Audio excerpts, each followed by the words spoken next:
asshole, bigot, racist, name it, he is it. But he is sexy.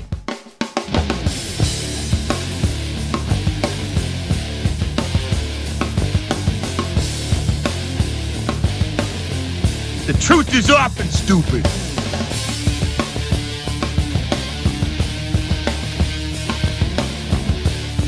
Trust the fuckhead.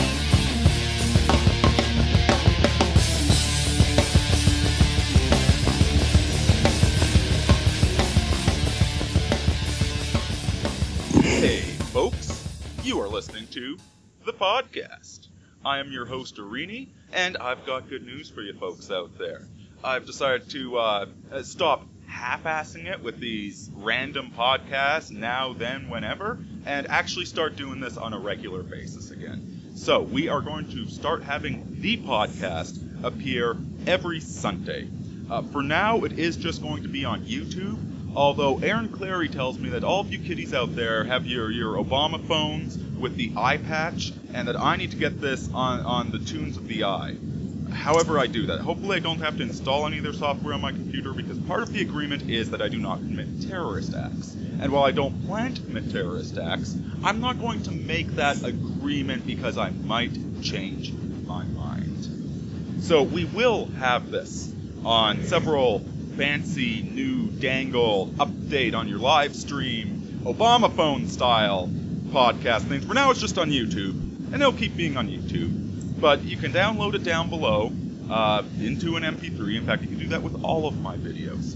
If you want to listen to these on the go, and you are like me, and you like having a file on your computer rather than relying upon an unreliable cell phone network, you can easily download it. Just wait a bit.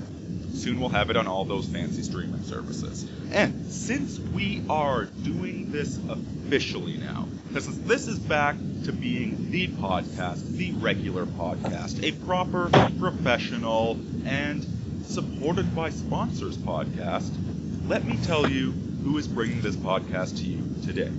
And it would be Island Lion Herbals. That is islandlionherbals.com. I trust all of you folks can spell those words.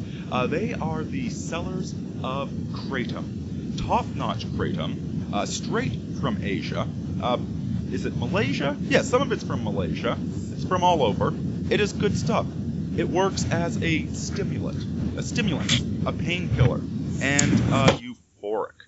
And so if you, like me, read the newspaper and get a little bit depressed, this will put you back into a good mood. It's a wonderful substance. It's like the coffee of the region. It works on the U-opioid receptor, which is not the same one as heroin and morphine and all of those work on. It's not really addictive. I mean, you can become insensitive to it, but anyway, check it out. Great substance. I strongly recommend it. Now, with that out of the way, let's get things started. And I know what's on all of your minds. Is the new Star Wars movie going to be good? But, well, no, it's not. Moving on. The next thing on your minds is, hey, Baltimore, I hear it's a really nice place to live. And so with that in mind, I have a guest on the show. Goes by the handle Spectre. And he's the man behind TacticalStreamer.com. This guy goes out and keeps an accurate assessment of what is going on with all these riots. Initially in Ferguson, but thankfully the mayor of Baltimore has decided to help his business out with a stimulus package by giving free spaces for rioters to destroy things. So, Spectre, thank you for being on the show program. How are you doing this evening? Hey, Arini, what's going on? It's great to be here. Oh man. Baltimore is a war zone right now. You have been... Now, we're recording this, even though this is going live Sunday, we're actually recording this, I believe, was it Tuesday night? I don't know, I've been working for 12 hours straight. And you yourself have also been working. You have been watching 5 different live streams of what's going on in Baltimore. Yeah, that's right. I've got my entire apartment set up like a tactical operations center. Let me give you some of my background. I am a prior Baltimorean. I was military intelligence in the Maryland Army National Guard. And I moved to St. Louis a couple years ago, and I experienced all the Ferguson unrest 9 miles away from me. And so I've been very close to all of this. My friends in the Missouri National Guard were out there the night of the grand jury decisions, and tonight my friends in the Maryland National Guard were on the streets of Baltimore. Oh, I didn't know they got out tonight. I thought that was like last Wednesday is when they were going active. Anyway, folks, this guy is serious business. Like he said, ex-Army intelligence, and what he's been doing for a while now is applying these skills to profiling and dealing with these violent protesters that are burning down businesses, assaulting police officers. Now, by the time you hear this, the number is going to be way up. But last I heard, it was 12 officers that have been injured, one missing. Maybe he'll be found. I pray he's still alive. This guy's been doing this for a while, and what he's doing is very solid, very serious. This is actual activist citizen journalism for a righteous cause. Now, and you started up a second website recently. Right. nationalscannerupdates.com. I figured that it would be a good idea to inform the public of just what is going on and put these cities that the left is assaulting under a microscope, just to reveal all of their crimes so that everybody knows what's going on and they can take appropriate actions. So both those links will be down below. But for now, we've introduced you, let's talk about Baltimore. And let's do the stupid baby version, because I know there's some people out there that have real lives and have jobs and haven't been able to keep track of all of this. So we all know, we all know about Trayvon Martin. And that's really when I think this whole thing really started. Like this modern phenomenon started with Trayvon Martin. Then we have, Michael Brown? Michael Brown. Then we have, who was the Joker in New York State? Eric Garner. Right. Good idea if you're breaking the law and you're getting arrested, don't fight back against the cops, you know? Tasers occasionally kill people. So just don't... resisting is usually a really bad idea, folks. That's why you don't do it. And so now we've got Baltimore, and this is really coming to a head. How did this whole thing in Baltimore start? Well, Arini, I think it started with a man named Freddie Gray Jr., who was told to halt by the police, and he ran, and they chased him down, they tased him, and during this time, a woman was videotaping the arrest from across the street, and apparently there was something wrong with the way his body was moving. He was screaming in pain, and that's obvious if you look at the video. And the cops put him into a paddy wagon, and there's a big mystery going on right now of what exactly happened on the way to the police department for filing. Some people say that Freddie Gray had a prior spinal surgery. Like a week or two prior, maybe yes. He had surgery. Some rumors attest that he had surgery to his spine a couple weeks before. Right, but this is all speculation and rumors right now. Everything we're about to say, like 90% of it is speculative. None of this is actual. This isn't even information yet. This shouldn't. If we were newspaper reporters, we would not be saying any of this because it's still too speculative. Right. Correction. If we were honest newspaper reporters, now. You're great, man. So at some point between the arrest and his arrival at the precinct, he suffered a paralysis from a spinal injury. Right. And it was like a week that he went through a coma and later died due to these injuries, people are saying. And he underwent a number of surgeries during that time. And now the police department, the governor, they're saying, please wait for the facts to come out until anyone, you have to wait a certain time. It's all hearsay and rumor right now. Like, I just saw an arrest record for him, but the arrest record, I believe, is genuine, but all it shows is drug related. And then supposedly there's a rap sheet out for him that says what sort of drug, like, was he just smoking a joint 20, 30 times and he kept getting arrested? Or was he running drugs? What was he doing? We don't. There's an arrest report that came out, but again, we don't know if this is a real arrest report. Right. We don't know all we know is that there was a spinal injury. He spent a week in the hospital after being arrested. Do we even know what he was arrested for? I'm not quite sure. That information hasn't been really pounded in the news lately. So we have no idea. How is it that this isn't even a story yet.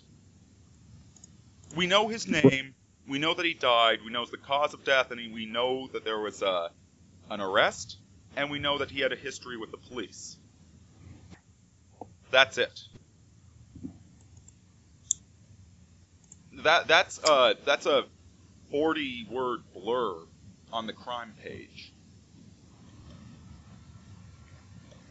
Right. But what strikes me is that these useful idiots, and I'm going to call them useful idiots, because there's something going on that is just completely out of control, and people want to riot. They are using this as an excuse to riot. They're not using it as an excuse to get justice for Freddie Gray. They have other things they're trying to do, such as try and overthrow the United States government, in my honest opinion. And they're doing exactly what the shadow government wants. Get your tinfoil hat on. Very obscure reference right there. Whatchamacallit, Venture Brothers. The secret government wants them to be doing this. But so we have this guy that was, again, oh, by the way, he just happens to be black, as the Wasps would say. And so this gets reported in the media, and now we have Baltimore.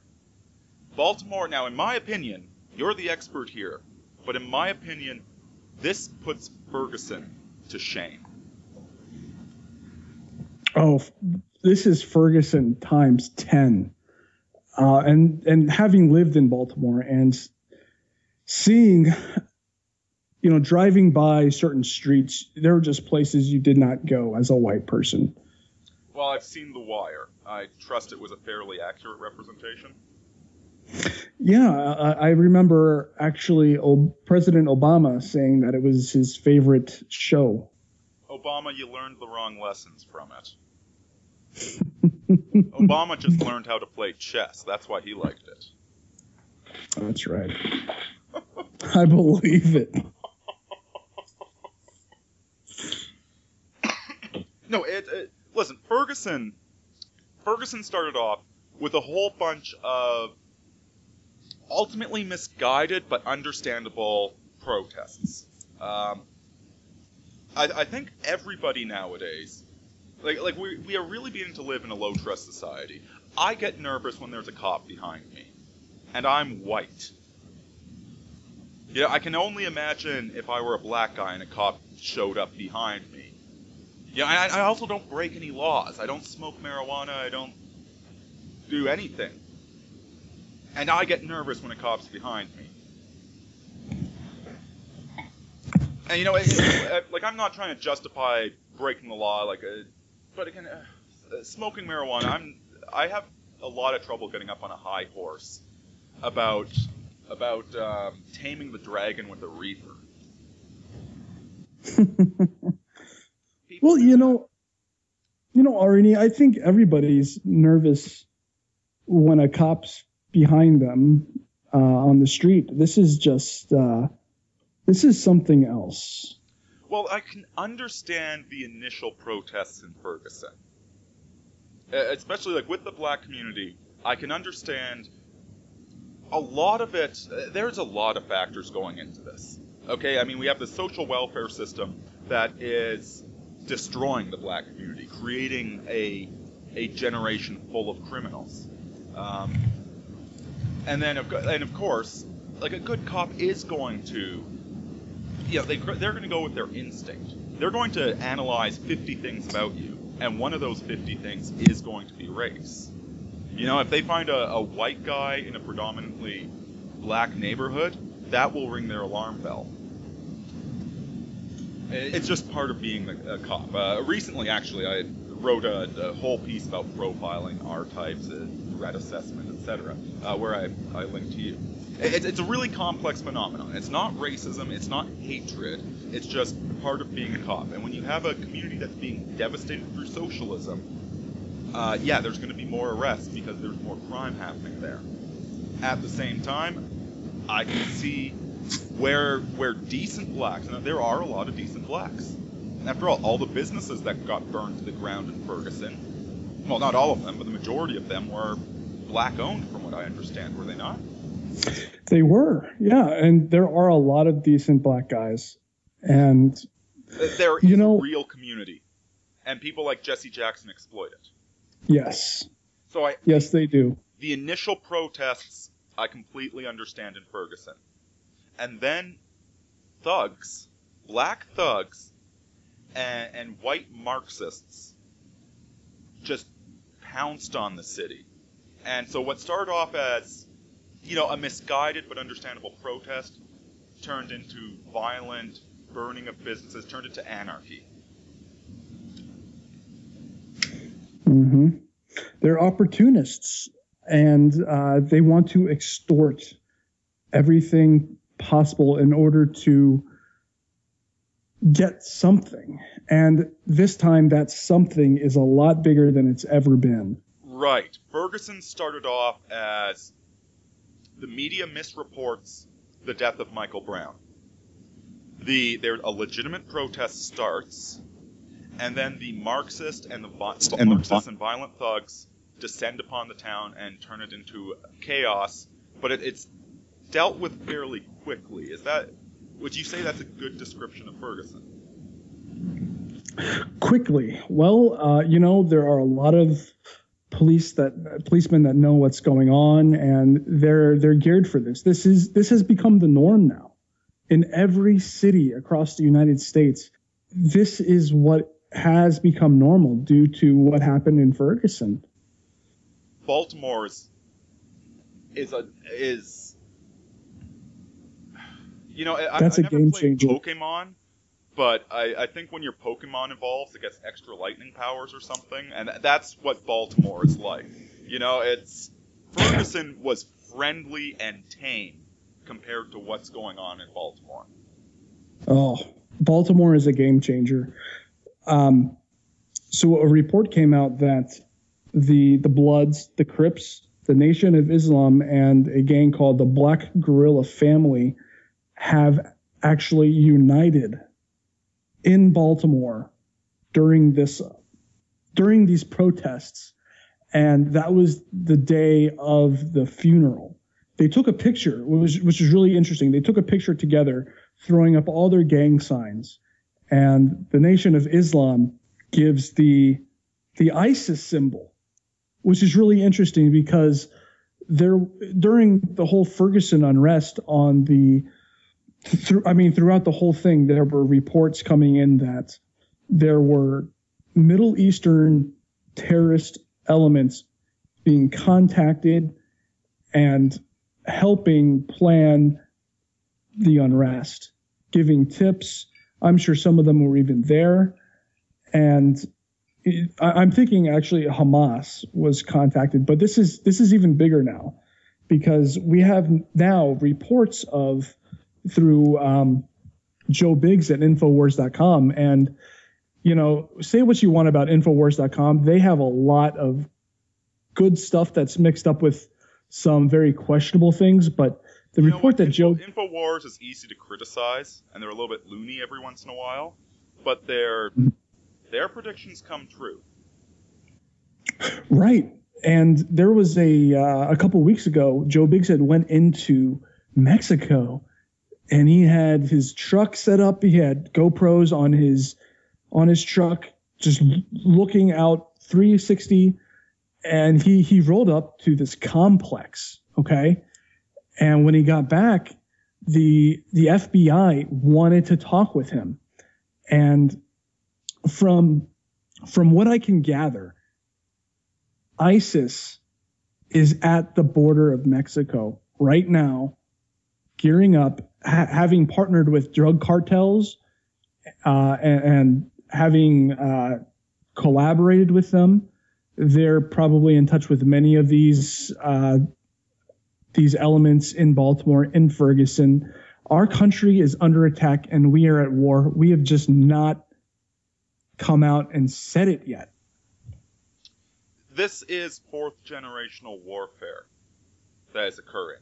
And again, the protesters, for the most part, they're useful idiots. They're the shock army.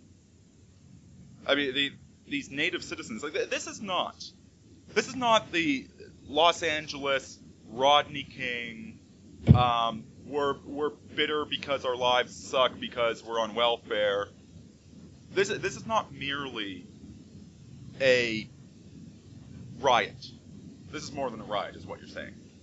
Oh, this is so much more than a riot. You have several gang elements uniting and taking orders. And watching the helicopter feed, it's very interesting to watch the bodies run on the ground, because they act like a flock of birds, if you know what I mean, going from building to building, throwing rocks. They always stay together, because you know how a flock of birds, it flies in a formation. Like they'll go. You know that 19th century biologist actually speculated a group soul for the birds, and it was only recently that we managed to demonstrate with computer programs that a bunch of very simple decisions can create the illusion of a group mind. That each individual bird only needs to make very simple decisions to be part of the flock and to flock with the rest of the birds. Wow, that's amazing. Yeah, it is a group mind thing, and I wonder if they're getting orders to stick together, or if it's just kind of a natural thing. You know what? You could boil down these orders into 5 bullet points. In fact, I would bet dollars to donuts that these guys have received. Well, good lord. I mean, Al-Qaeda originally meant the base, meaning the basic strategy of being a terrorist. It was not an organization. It was a manual written that the 9/11 terrorists used. And I would not be surprised if there was a similar the base, and one of the rules is stick with the crowd and attack random targets. These are very simple rules for the individual to follow. Yeah, like we're ex-military. We're used to extremely complex orders and tactics and so forth, because the army is about organized, laser-precise violence, whereas terrorism is not about precise violence, but maximum violence. Absolutely right. And you can do that with 5 to 10 bullet points. And yeah, that would now maybe they're just going by instinct. I'm sure humans have instincts for rioting the same way birds have instincts for flying. But honestly, yeah, it's just kind of amazing just to watch. To watch it from afar. I have in my room here, like a number of monitors with different feeds up. I have a lot of RAM on my computer, and I see it from different angles, which you have different elements. You have the white guilt liberals, the Marxists. They will fold every time when the real threat comes out that cops are advancing. You haven't read the RK book yet, have you? No, I have not. He argues that the R strategy is to side with the enemy and to trick Ks into fighting each other. So when our soldiers go to war, you side with the enemy, and you pass all these rules of combat, rules of engagement that hamper our forces and prevent them from fighting to survive. And basically, you suck up to whoever the winner is. So if you can get away with it, you suck up to the enemy. And so these Marxists, these white liberal Democrat university peacenik greenback, these scumbags, they are cowards, and they are sucking up to whomever they can. Like, they're not afraid of the cops because the cops have rules, so they suck up to the black thugs in this case, or Islam in another case. Right, and they have, in doing this, I will argue that they have completely separated themselves from. If they're calling for war without calling for war, this is treason. Yeah, the R type is fundamentally treasonous. It's what they do. Right. They want the cops and the thugs, like the cops and the thugs.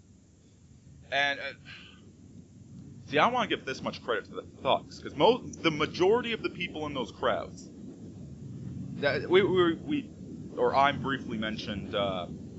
What's that show about Baltimore? The Wire? The Wire. Now, the gangsters in that show, you can respect those gangsters because, like, the top ones are serious. They're playing a chess game with one another and against the cops, etc. They're in it to win. They know what they're doing. But the majority of the thugs dealing drugs in the street, the 14-year-old kids, they're just punks. And the majority of these crowds that are throwing rocks at windows, these are punks. These are useful idiots. Yeah, it's just, the same kind of thing happened in Nazi Germany with the brown shirts, causing unrest in bars, And I am kind of speculating what happens if this becomes like an organized resistance. It would essentially turn into some form of guerrilla warfare where the unrest would go on for so long until the United States government taps out and says, we'll give you what you want, we'll pay you or whatever. But I think what they want actually is land or some form of separation, some form of independence from the United States. And that's kind of just impossible at this point. You know what I mean? Are their motives that transparent? I don't think they want something so prosaic. I think they want the chaos. I mean, did the brown shirts, did they want something specific? No, but it was the leaders who spoke the propaganda that eventually helped capsize the Weimar Republic. And it's appeasement that kills you. It's what?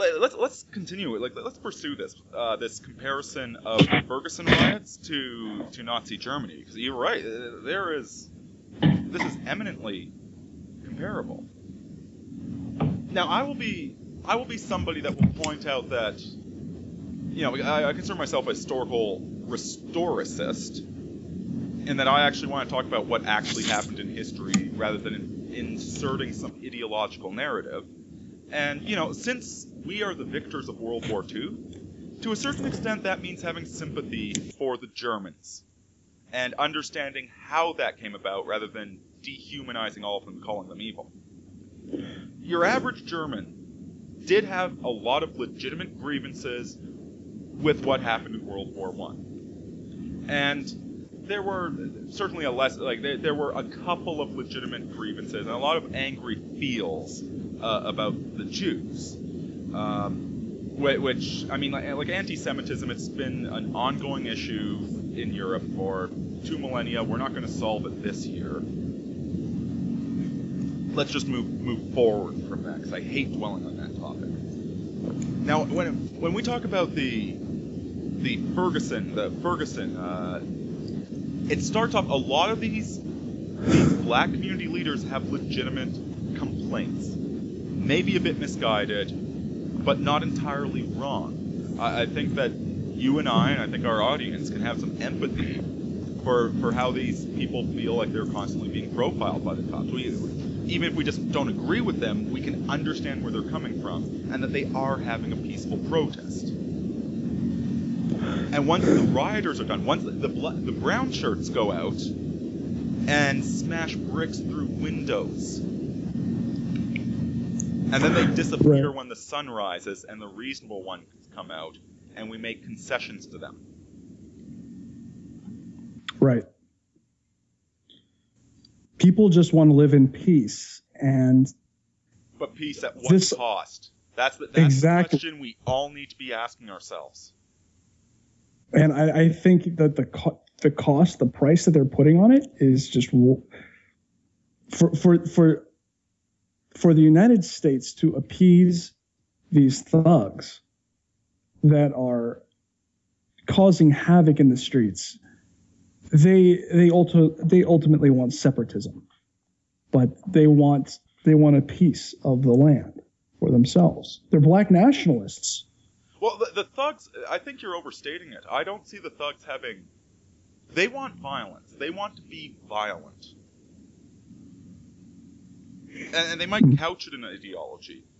The problem is not... The problem is when we start grouping together the civilized protesters, who may or may not have a legitimate claim.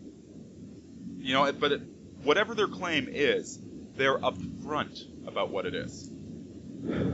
When we group them together with the violent thugs, and when they themselves group themselves together with the violent thugs.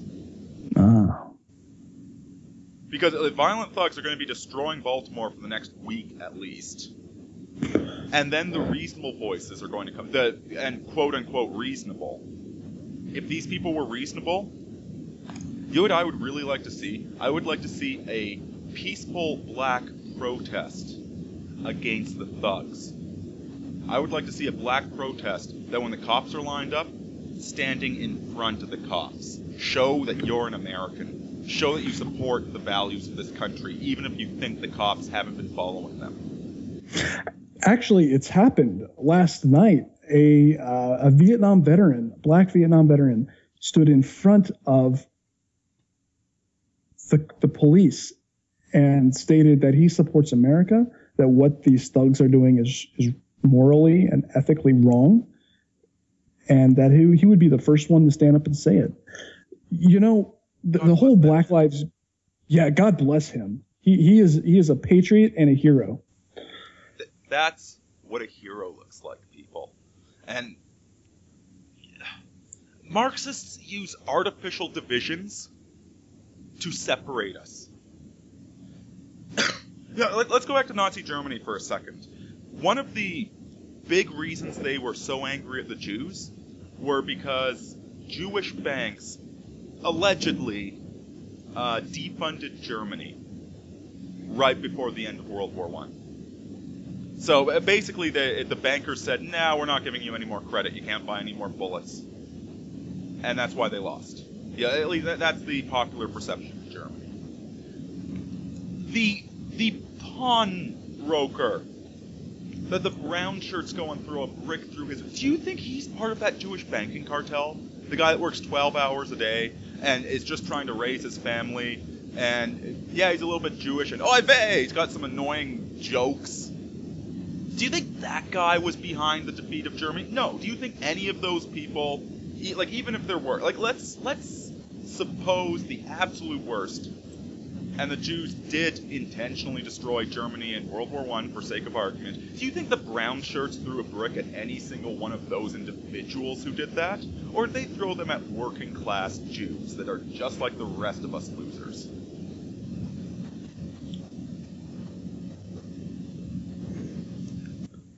And what businesses? What color of skin is it of are the business owners whose businesses are being burned and stolen from? You know, I saw a great image caption: "I'm protesting the racist cops by stealing all of the Doritos in Baltimore." You know, liquor stores and 7-Elevens and pharmacies have been the number one targets in these riots. And man, I just to add on to that, I saw some footage of the 1968 Baltimore riots, and then I saw pictures of the buildings that were bombed out, burned out, whatever, today, and they are still bombed out, burned out, pieces. Oh, and these ones.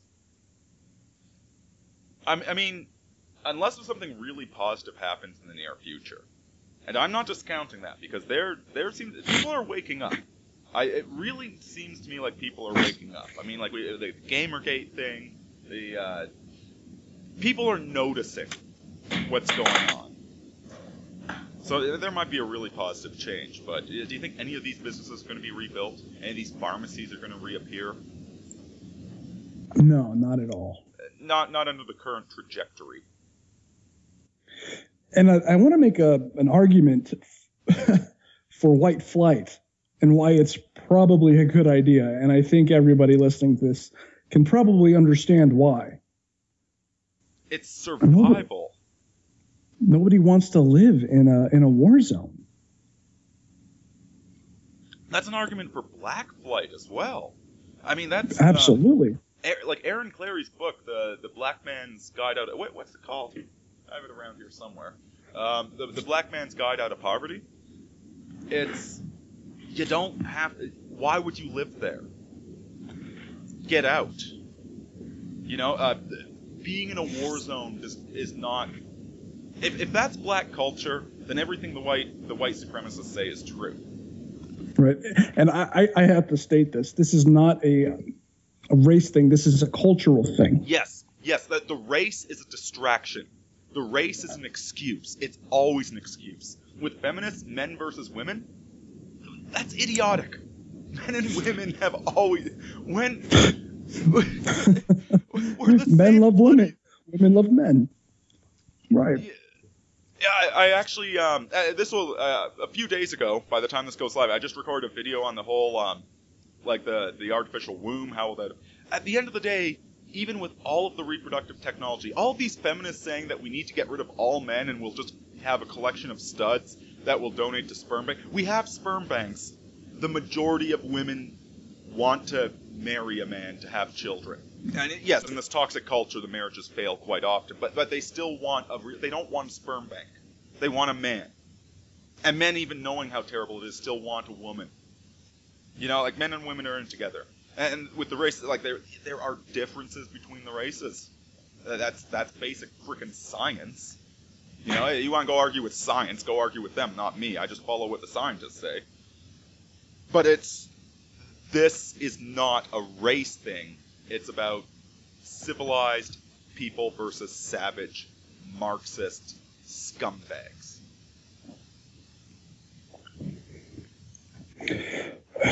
Well, Arini, I think, Ferguson was just the start. Baltimore upped the game. And this whole idiotic Black Lives Matter movement. And you know what? It's stupid. It's Derp. Nobody was saying they didn't.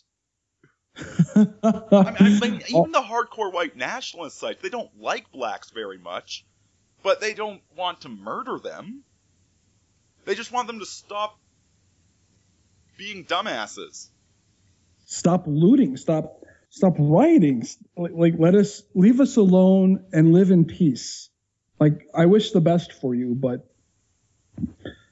Some of them are real dicks about it, but even at their worst, I mean, there was the KKK, a Democrat organization, but that really got disbanded by the 20s. You know what? Do you know what we need to talk about?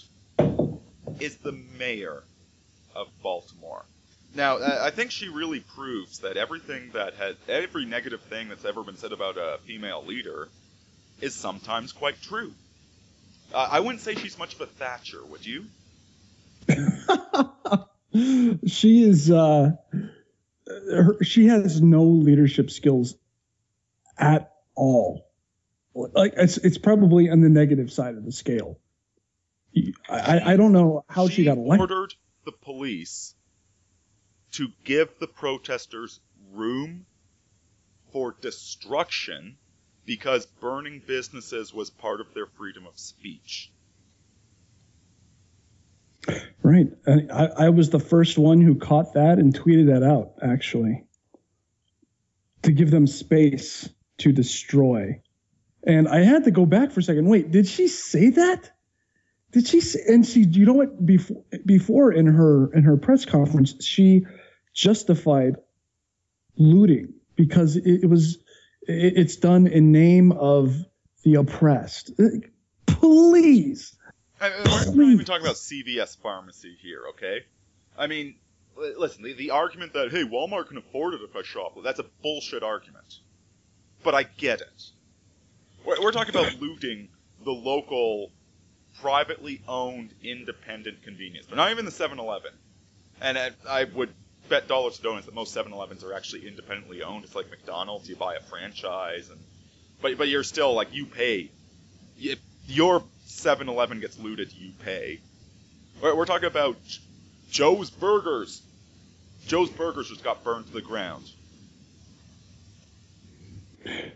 Right, and let me remind everyone that one of the first things that she said that she took the time to say in her press conference was to thank the Nation of Islam for helping her deal with the riots. And now let's go back a couple. Oh, they helped her deal with them, did they? Yeah. Oh, and let's go back a couple months to Louis Farrakhan getting on. You heard his whole speech where he said, "We'll tear this goddamn country apart."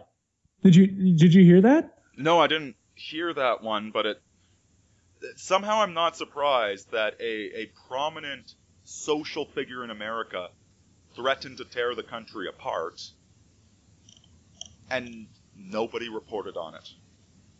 Yeah, it's just shocking. And Monday, Freddie Gray's funeral, the riots broke out like 30 minutes after the funeral, after 30 minutes. And during the funeral, and I watched the whole thing. That sounds really spontaneous to me. That sounds organic. That's democracy in action.com. You hit the nail on the head. In the funeral, during the funeral, on the walls, they had projectors with saying Black Lives Matter. And then you had all these people in the Black nationalist community coming out and riling people up. It was like an Al Sharpton speech. And by the way, every black person I've met despises Al Sharpton. They're embarrassed that he's a member of their race. Right. And how many times has he met at the White House to speak with the president over the last 10 months? A president who is less black than I am. My father grew up in Jamaica. I'm literally more black than Barack Obama, culturally. I mean, he has a lot of black slave sellers on his father's side. So I guess he's like African black slave seller. How is Barack Obama black? Because he has melanin in his skin? Like anytime anybody talks intelligently about race, about the Nordic race or about the British race or the romantic Italian race, the sexiest one, It's largely about culture. You know, like one of my good friends is Jewish, and technically he's adopted. But he is very, very Jewish because he's not genetically Jewish. He talks he's a little bit more charismatic than most Jews. but he is very Jewish culturally. He is a very lawful man. Yeah, and then Barack Obama, raised by... Oh, God, don't even get me started on this. How did Trump get elected twice? Oh, right, democracy. Democracy and marketing. He ran his election on on a platform for hope and change. Isn't that like a little ambiguous? Project whatever you want onto him. Now, I heard a really interesting argument, and this comes from Internet Aristocrat, who was saying that because the mayor encouraged people to riot, business owners and individuals could potentially sue the city of Baltimore for the damages caused by these riots. Wow. And they should. They should. It sounds pretty legally airtight to me. She completely encouraged everything that happened. She literally told the cops to give them space to destroy. It was quote-unquote destroy, wasn't it? Yeah. Those were her exact words. Give them space. We're not exaggerating or confabulating here. It was, she said to the cops, people have the right to destroy businesses. Did you know when the governor of Maryland finally appeared on television, he said repeatedly, she finally called me. Finally. I mean, he must have said it like 4 times. She had taken an excess of 3 hours after what the Maryland, what the Maryland, what do they call it? Disaster Center or the Emergency Center, MEMA, would have said would be a great time. Either she's completely oblivious as to how to lead a city, or she's in cahoots with someone, and I think the latter. I think I think she is obviously, after thanking the Nation of Islam and having the Nation of Islam have a nice photo op with the United Bloods and Crips who are taking out AK-47s into the streets of Baltimore, looting, rioting, all of this. I think there's a lot behind the scenes that is not out right now. I really don't think she's much of a thinker or a strategist. She just, she does what she is told to do. She really strikes me as that type. Yeah, you know, this right. Person that just does not, and for the record, in the military's got no room for these people. Oh no. There is no room in the military for somebody that just follows orders. Seriously, I mean, that's the stereotype that's played about us, right? That you don't even think for yourself. No, a soldier that can't think for himself is a liability on the battlefield. You put him in the rim, the rear echelon motherfuckers. Move a box for a goddamn living if you can't think for yourself. If you're going to be in the Army, you need to think for yourself, because this is a dynamic, constantly changing situation. We need switched on, aware troops. She strikes me as a rim. And let me just add, no offense to anybody that's working in support. I've seen cooks do amazing things. I hated being in the QM, and I'm very glad you people are doing that. And I'm sorry that you have to deal with all the numpties, but in combat arms, we don't have space for numpties. So this is not meant to insult everybody in service support. You know, what strikes me is that everybody respects someone who can challenge authority, even if that person is wrong. They've got the cojones to stand up for what they believe, to put their name and their face out there, to take a risk. Right. Mind you, that, you know, that person still has the ability to listen and follow orders at the same time. She finally spoke with the president and then started calling these rioters thugs, which was really shocking for me to see because I didn't think she had that in her. Barack Obama had a son; he could be a thug, right? Isn't it just keep talking out of both sides of your mouth, buddy? Oh my! That birth certificate looked real convincing, by the way, with all the obvious Photoshop. What? Now, for the record, my conspiracy theory on that is that he was born in America, and he intentionally leaked a falsified birth certificate to screw with people.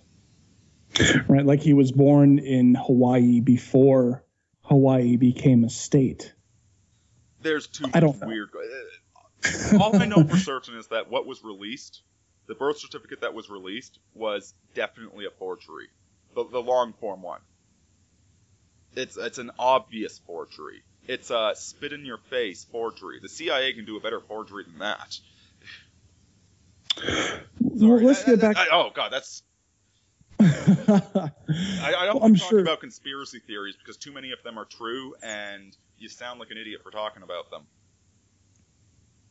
Right. We can speculate all we want. But your average voter says, "Oh, you've released the long form. Have you looked at it?" No, but CNN said, "Yeah, okay, yeah, CNN, the same ones that started the Baltimore riot." But what's really striking is that a lot of these people who are the useful idiots, they do follow these conspiracy theories, but they get the wrong. They either get the wrong spin of it, the wrong narrative of it. They don't think for themselves. This is the R-types. One thing I've noticed, and see, I've debated about doing a video about this because I don't. There's enough people making fun of conspiracy theorists. I don't want to add to it. Rough guesstimate about 50% of the conspiracy theories are 50% true. Mm-hmm. But they're always looking for agency in them. Like, they talk about the Illuminati. Now, listen, by the time God crapped out the third caveman, a conspiracy was launched against one of them. People do conspiracies. It's what people do. There's conspiracies all over the frickin' place. Owen and I conspired to make this movie about Sarkeesian to expose her for her BS. But people are always seeking after the conspiracy. Like, they take, like, for instance, take the foundation of the Federal Reserve. That was an actual conspiracy. But then they have to connect it to the Knights Templar, and they have to connect it to Egyptian mythology, and they have to connect it to frickin' everything under the sun, as opposed to positing that each and every one of these conspiracies is its own conspiracy and there is no plan, and that, welcome to human nature, people are pretty stupid and evil.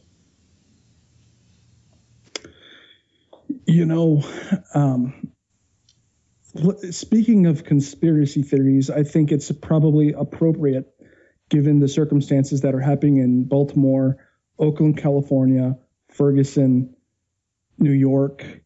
We need to talk about Jade Helm, which is the conspiracy theory right now that has got all the 3%ers, the idealistic patriots just thumping at their keyboards, the real Americans asking what the heck is going on in the southwest corner of the United States. Well, what is going on? I haven't heard of this one. So from what I can gather, the news that's come out is that the military is gearing up for an extended training exercise starting in June. And it's from Texas all the way to California. I mean, spanning all those states. And,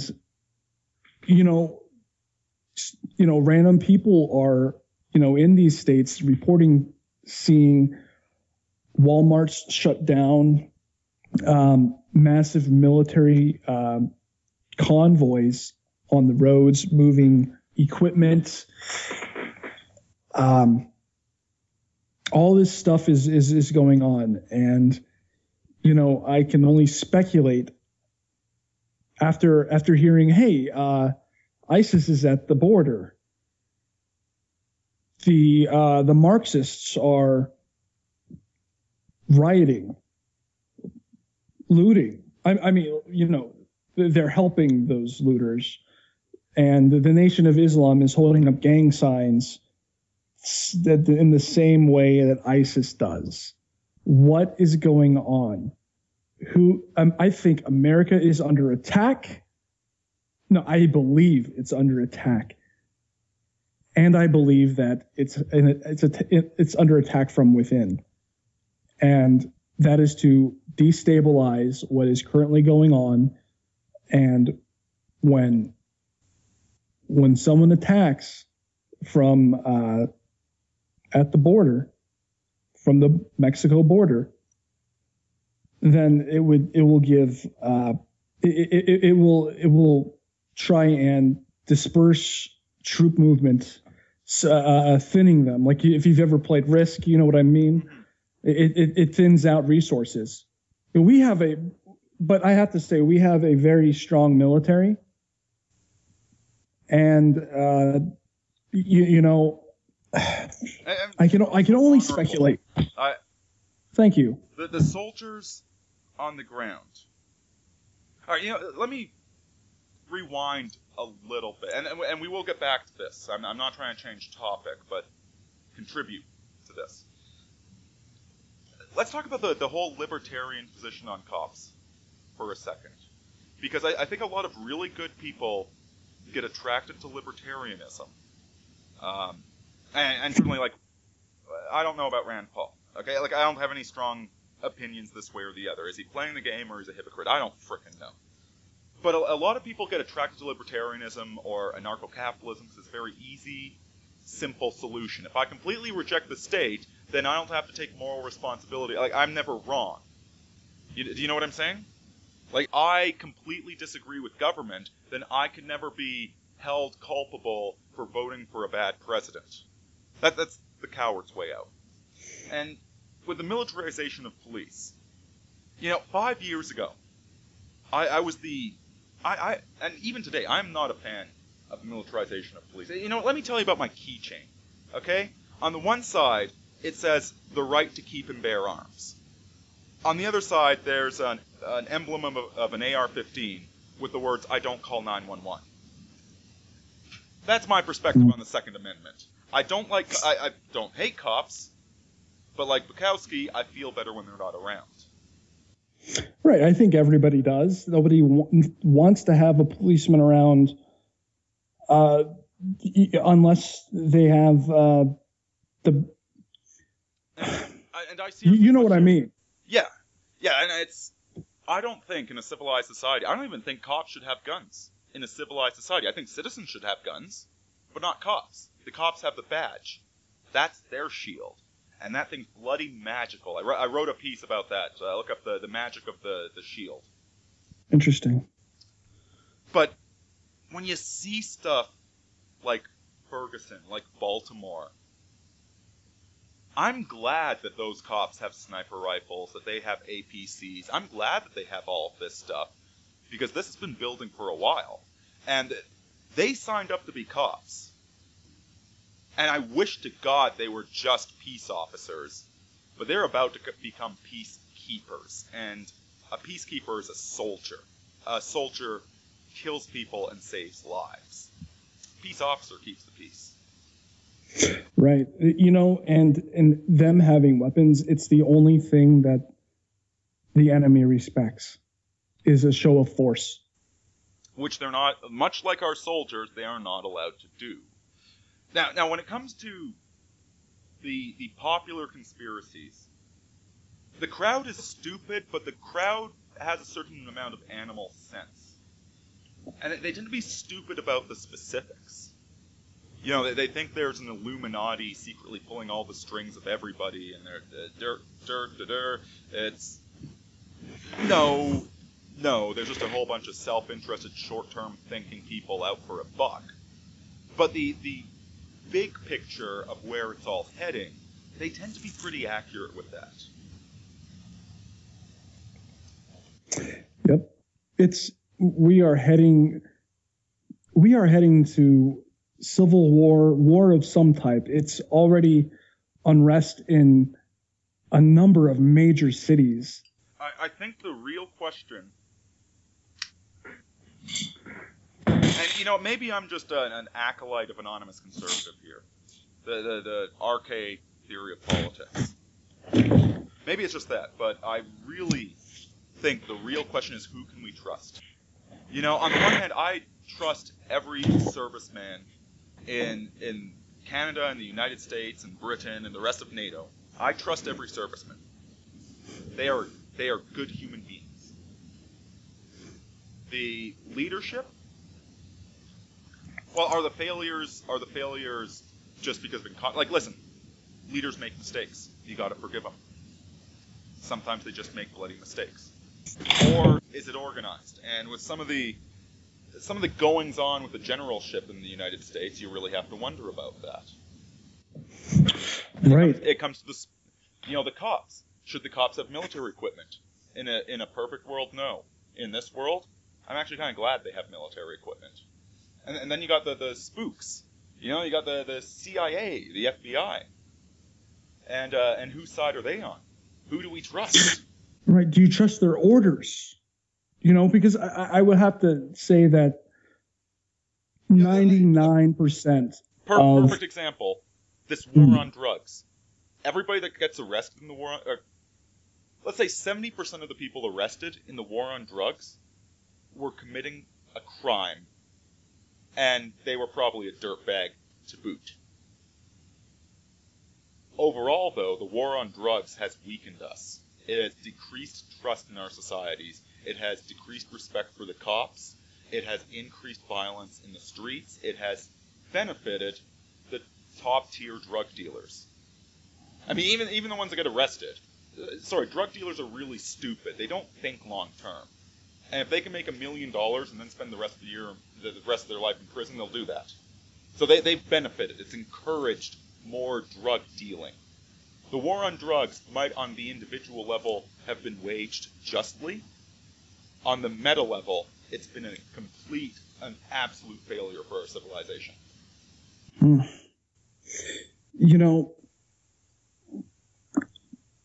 I will have to say I trust 99% of the soldiers that join. There are some that actually join because they want to learn how to use these military tactics and bring them back and teach their gangs at home. And a few blades. Right. Worse than them are the political assholes. Right.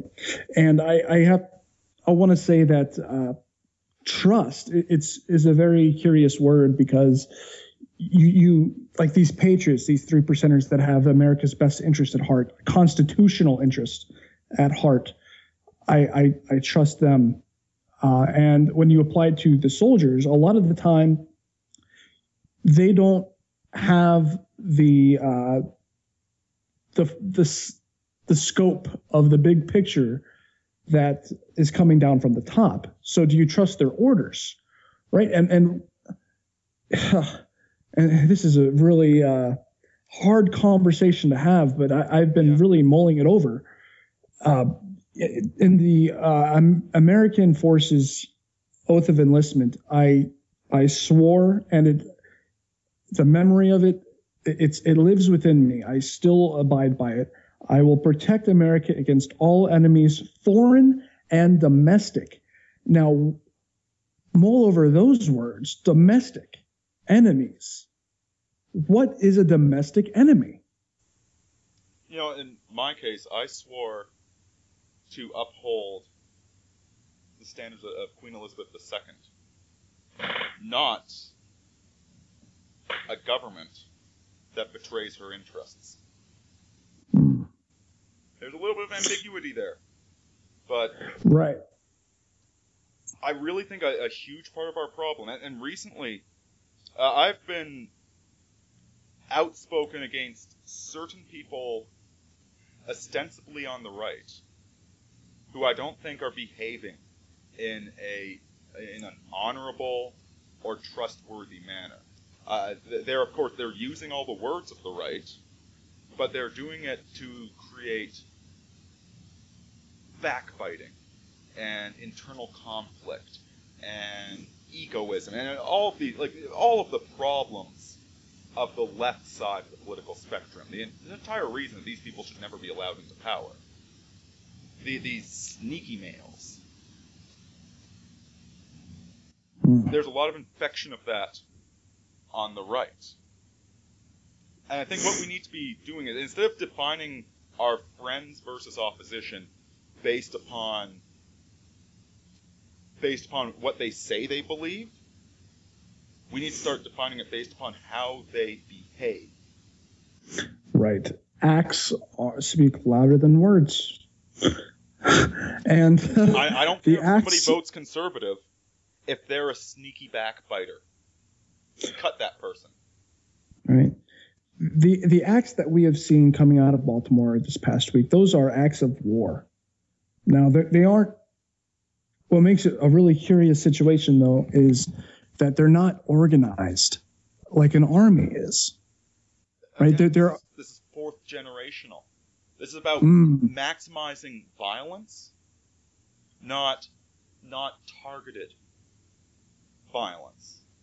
I mean, our entire history of military violence, it all comes out of the whole knightly code, that you don't attack women or children, that you use violence to achieve a distinct political end.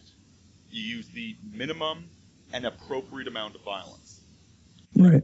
Arguably, sometimes that's a nuclear bomb on Hiroshima. And then there's actually a huge debate over that.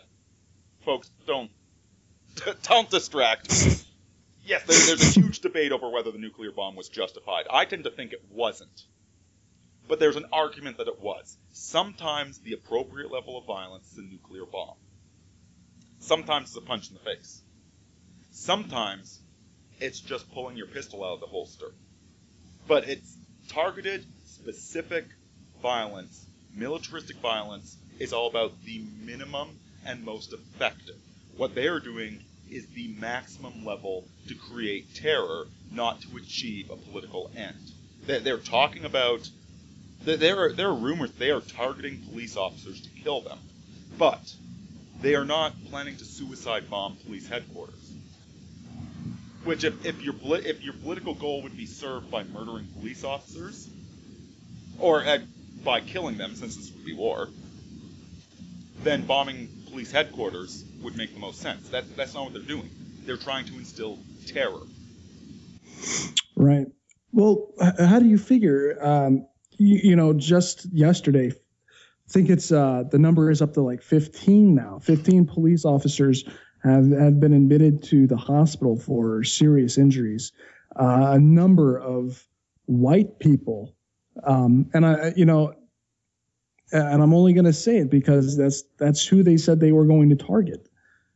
That have been hurt. Polar bear hunting's been going on for a while. Right. There is racial violence in this country, and it's primarily black on white. Right, but it's so the national media is not talking about it. They refuse to talk about it, and we have to take a step back and analyze, not just ask, but just analyze why that is. So much of the footage in Ferguson is taken of the spectacle, right? They don't, at the police rallies that I've been to and I've filmed, the mainstream media does not come up and ask us for interviews like they do the Black Lives Matter protesters. We don't give them a spectacle. We don't give them media footage that gets views, that gets clicks, that gets likes. Everybody wants to see a shocker, and that's really what they're there for. I think you are being way too kind to the media. The thing is, you know what? I can give a bloody good performance for the media. I know perfectly well that it's a performance art. I can do that. If I were there, if I'm anywhere, and the media interviews me, I will give them a good performance. I will give them something interesting and worth listening to. I mean, we've been talking for over an hour now, and I think all of this has been worth listening to. This is entertaining. They're not ignoring you because you don't have a spectacle. They have an agenda. They are a part. Absolutely. They are the ones that started this riot. Absolutely. Did you see the footage of the marches when Freddie Gray was? It was either the day or a couple days after Freddie Gray was taken into custody and died. That a CNN reporter is walking down the street with these thugs that say, "We will kill." Okay, and it's in that clip that he says, "Oh yes, I am very much with the protesters," when he's talking to the news anchor. And he was very vehement with that. He is very with them. And CNN, it's the Communist News Network. We have the CBC in Canada, the Communist Broadcasting Corporation. Oh, wonderful. What this boils down to is that it's... Listen, if this were an act... If we would admit that this was a war, the moment that we admitted it was a war, we would win. Because hypothetically, and I emphasize hypothetically, if all of these black thugs went to war with Baltimore's finest, who are a very mixed racial group, those neighborhoods would be cleared of all human beings within a week. There's no contest there. And when you say black, I assume you mean culturally. Well, you know what? I don't want to denigrate the black race by equating ghetto culture to them. Like the ghetto culture is right. Democrat creation, et cetera, et cetera. But yeah, like all of the scumbags, their neighborhoods would be cleared, including all of the non-scumbags living in there. Since that's the problem. We have honor, they don't. They are indiscriminately attacking cops. Now, not attacking cops in a militaristically effective manner. Like I said, they're not bombing police headquarters. They're injuring officers, putting them in the... They're creating an atmosphere of terror. And what terrorists want you to attack them. They want the excuse. Because it's a huge recruiting drive. Every police officer, regardless of skin color, that loses his cool and beats up a black thug, that will be used as an excuse to recruit more black thugs. Yep. They're trying to win a psychological victory of making the cops afraid, of making the cops more reactionary. They're not trying to kill cops for the sake of killing cops. They are a complete failure by that metric. They want to kill cops for the sake of terrifying cops. And the rest of us. Mm-hmm. Psychological victory. Yeah, it is psychological warfare. That's exactly what it is. And we need the moral gumption to actually stand up and say, no, burning down businesses is wrong. And I don't approve of police overreaction, but if you're being arrested, don't fight back. Every time when you see a guy being chased by you see a car chase, like, where's the guy gonna go? You've got a helicopter following you. You're going 70 miles an hour down the highway with a spotlight on you, and you've got a motorcade convoy of police officers following you. You're not going to escape. If you run... Most police departments have stopped doing high-speed chases because it causes civilian deaths, and they don't need to do it anyway. They'll find you eventually. So the one being chased is his goal is to put as many people in danger as possible so that the police officers... See, that's a double-edged sword, though. If he's putting people in danger, then he's obviously a significant threat. I think honestly, I think the video game Grand Theft Auto really sums up the whole situation rather well. In Grand Theft Auto, you live in a world that it's like this world cranked up to 11.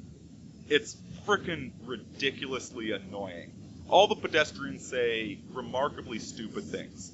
All the radio stations are beyond hypocritical. Everybody's it's like an even crappier version of this reality. And so that gives you the permission to be angry. Now, every single day, us regular people, we are very frustrated with life. We're very angry at the world. We want to, like, yell at our roommate or our mother or our girlfriend or whomever. We want to yell at somebody and blame them for our problems. But we're mature adults and we recognize that they didn't cause our problems. Grand Theft Auto gives you a world where, you know what? Everybody else really did cause your problems. This world is full of idiots. And so it's justified. You go on this violent police chase, blowing up vehicles and running over civilians, etc., out of just this letting go of your antipathy for everything. That's what a police chase is. That's what a criminal is. It's that I am no longer going to take responsibility for my emotions. I'm going to take it out on the world.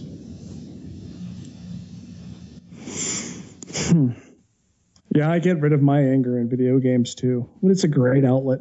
Oh yeah, Grand Theft Auto is amazing satire, but if imagine if you played Grand Theft Auto and it were realistic.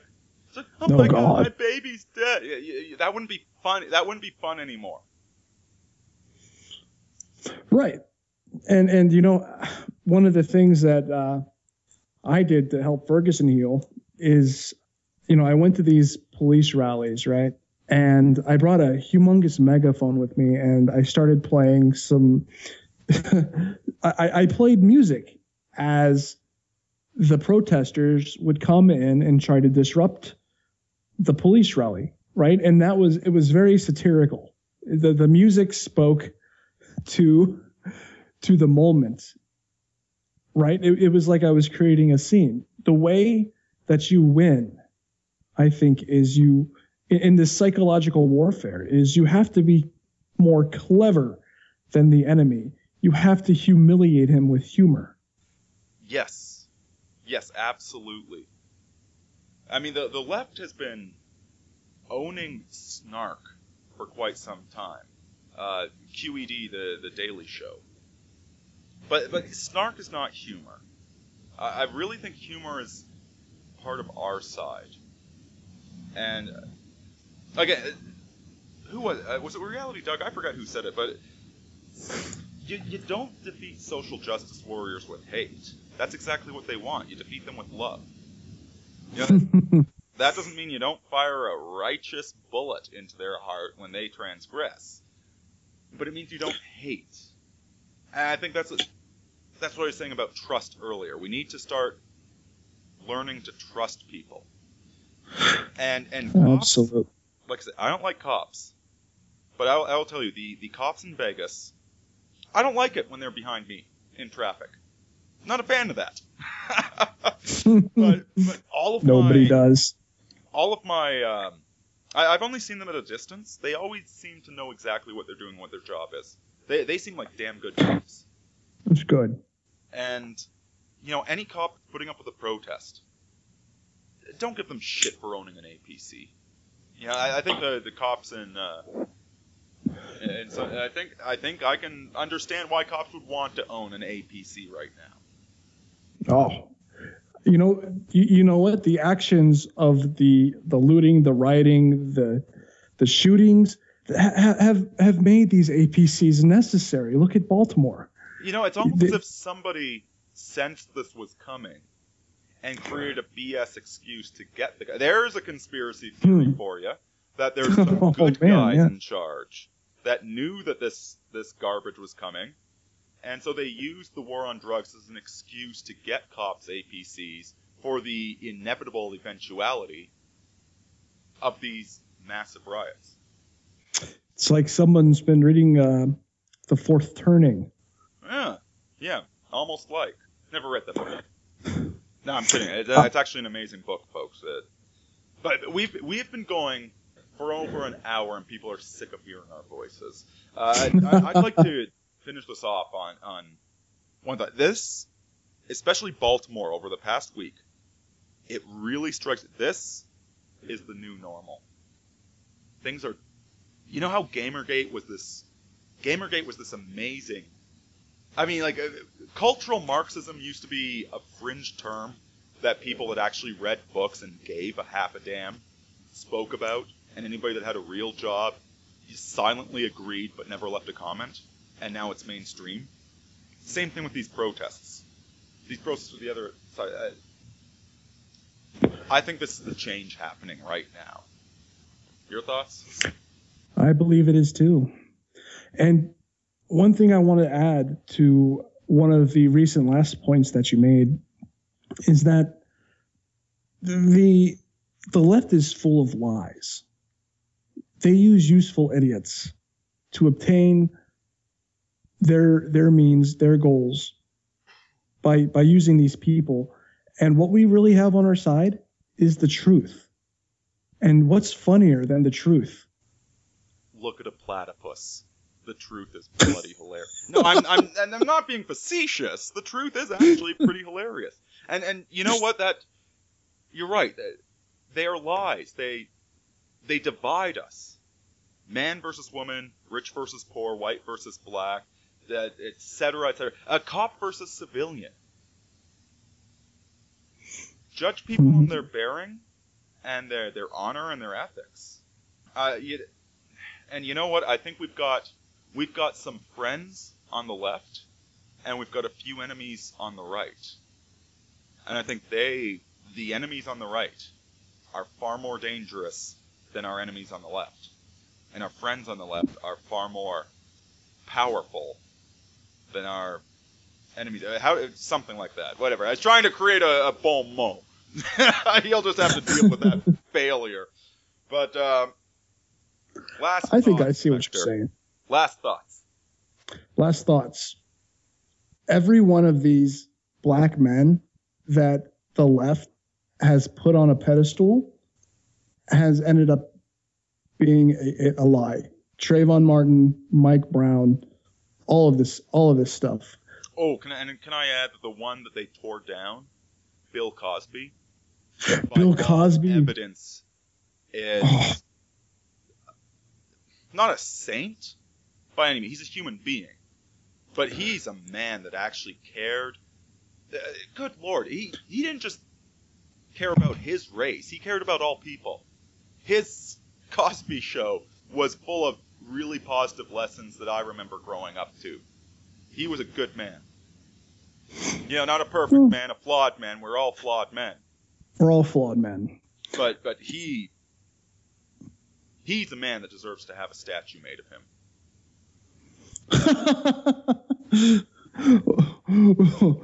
Wow. Well, a lot of us deserve to have statues.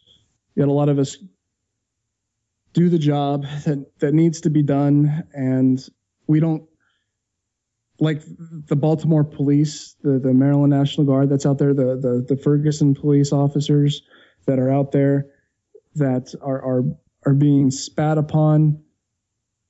The normal citizens. We support you. So many of us support you. We do.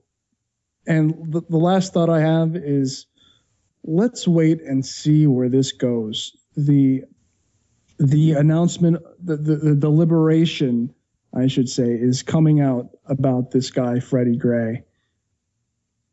And it's on May 1st, May Day, they call it, that there's going to be another very big uproar. Mark your calendar. Well, May 1st will already have passed by the time this goes live, but... Oh man. Okay, well... I'll already be leaving Washington, D.C., which is where I'm going to be on May 1st, so this should be an interesting date. And one final note about what you said. Everybody deserves to have a statue made of them. My wife, she will have a statue made of her. naked, and on my front lawn, because I'm Italian, and that's how we roll. All right, folks, thanks for listening. This has been Arini speaking with my good friend Spectre, who blogs at tacticalstreamer.com. To reiterate, this man has a background in military intelligence, and he is using these skills to document what is going on with these violent antisocial protests going on. Not professionally. Well, he is doing it professionally, but no one's paying him right now. He is a seriously solid dude, and you need to check out tacticalstreamer.com. Thanks for listening. Arini out.